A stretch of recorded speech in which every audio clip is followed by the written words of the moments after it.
এক বৃদ্ধা মায়ের তিনটি কথা আপনার সব দুঃখকেই দূর করে দেবে।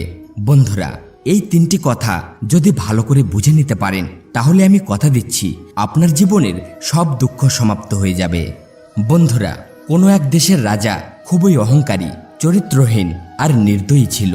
সে তার রাজ্যে এক আইন লাগু করে দেয়, যাদের মাতাপিতার বয়স 70 বছর পেরিয়ে গেছে তাদেরকে সেই বৃদ্ধ মাতাপিতার বোঝা আর বইতে হবে না, বরং তাদেরকে জঙ্গলে রেখে আসতে হবে।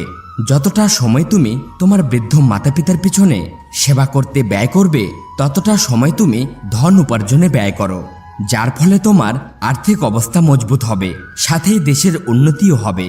বৃদ্ধ মাতাপিতা একদিন তো মারাই যাবে, একটু আগে মারা গেলে ক্ষতি কি? আর যে ব্যক্তি আমার কথার অমান্য করবে তাকে মৃত্যুদণ্ড দেওয়া হবে।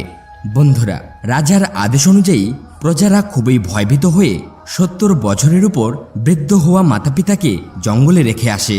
তাদেরই মধ্যে এক যুবক ছিল, সে তার বৃদ্ধামাকে কাঁধে করে নিয়ে জঙ্গলে যাচ্ছিল। তখন ওই বৃদ্ধামা ছেলের কাঁধে বসে রাস্তায় যত ঝোপঝাড় পেয়েছে তার ডালপালা ভেঙে রাস্তায় ফেলতে ফেলতে যাচ্ছিল।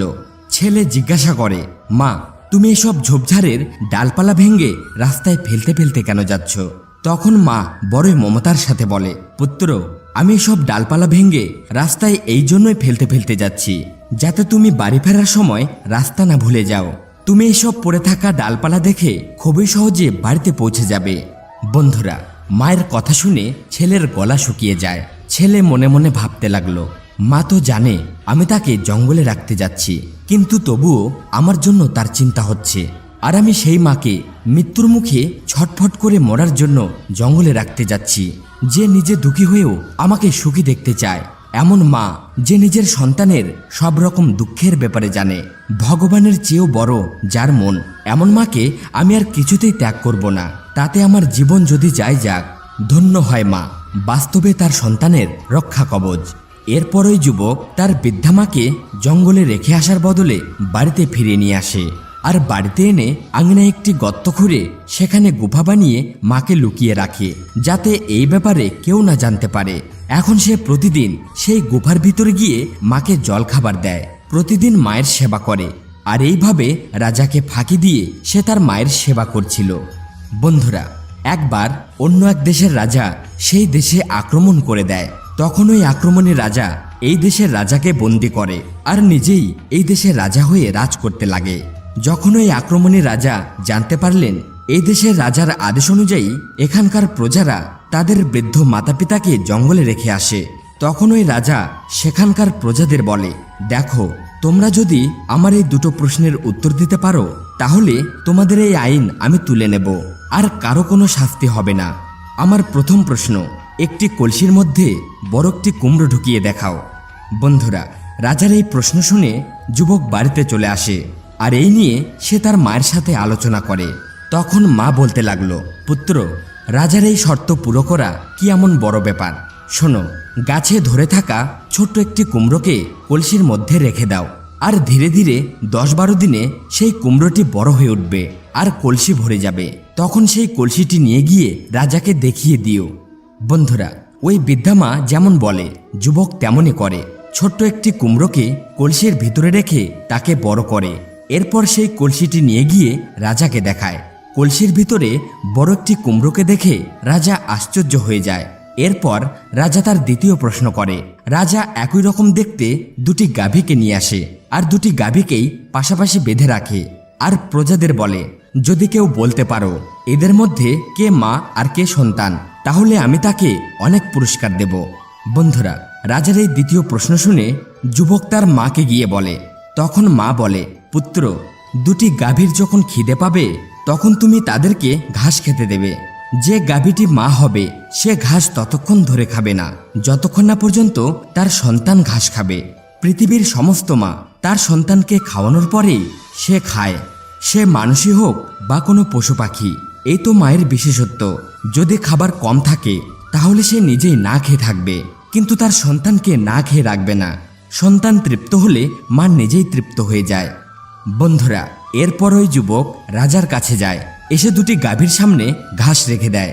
ওই দুটি গাভীর মধ্যে যে গাভীটি প্রথমে ঘাস খেতে লাগলো তা দেখে যুবক রাজাকে বলে, মহারাজ, এই গাভীটি সন্তান হয়, আর যে ঘাস খাচ্ছে না সেই গাভীটি মা হয়। উত্তর সঠিক পেয়ে রাজা খুবই খুশি হয়ে যায়। রাজা যুবককে বলে, তুমি এই দুটি প্রশ্নের উত্তর কিভাবে জানলে? তখন যুবক বলে, মহারাজ, যদি আপনি আমাকে জীবন দান দেন তাহলে আমি সব সত্য বলবো। তখন রাজা বলে, আমি তোমাকে জীবন দান দিলাম, বলো। তখন যুবক বলে, হে মহারাজ, রাজার আদেশ আমি অমান্য করে আমি আমার বৃদ্ধামাকে জঙ্গলে রেখে আসিনি, বরং আমি তাকে বাড়ির আঙিনায় মাটি খুঁড়ে গুফা বানিয়ে সেখানে লুকিয়ে রেখেছি।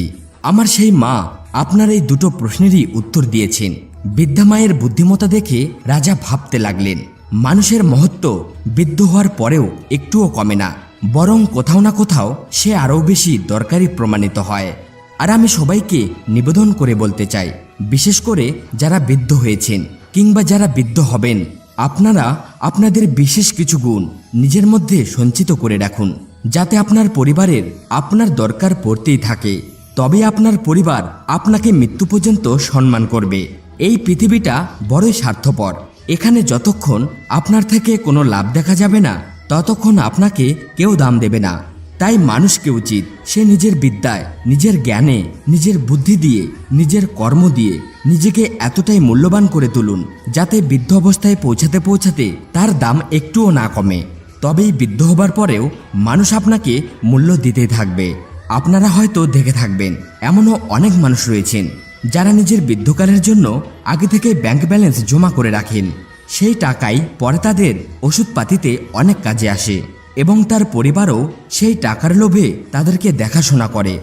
বলা হয়, মানুষকে তার খারাপ সময়ের জন্য কিছু না কিছু মূল্যবান বস্তু নিজের কাছে অবশ্যই রাখা উচিত, যাতে খারাপ সময়ে তা আপনার কাজে আসে, যাতে আপনার কষ্ট তা দিয়ে কিছুটা কমে। বন্ধুরা, যে সন্তান ভালো হয়, যে নিজের বৃদ্ধ মাতাপিতার মহত্বকে বোঝে, সে তো বিনা কোনো লোভ লালসা ছাড়াই তার বৃদ্ধ মাতাপিতার সেবা করে। কিন্তু যে খারাপ হয়, যে সন্তান কুলাঙ্গার হয়, সে বিনা কোনো লোভ লালসা ছাড়া নিজের মাতাপিতা, দাদু দিদা কিংবা ভাইয়ের সাথে শত্রুদের মতো আচরণ করে। এমন কুলাঙ্গার সন্তানদের জন্যই আজকাল এমন ঘটনা ঘটতে দেখা যায়।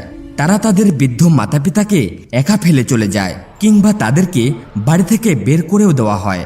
কলিযুগের এমন অনেক ছেলে কোটিপতি হওয়া সত্ত্বেও নিজের বৃদ্ধ মাতাপিতার মুখে দুবেলা দুমুঠো খাবার তুলে দিতে পারে না, কিংবা তাদেরকে বৃদ্ধাশ্রমে অনাথের মতো ফেলে রেখে আসে।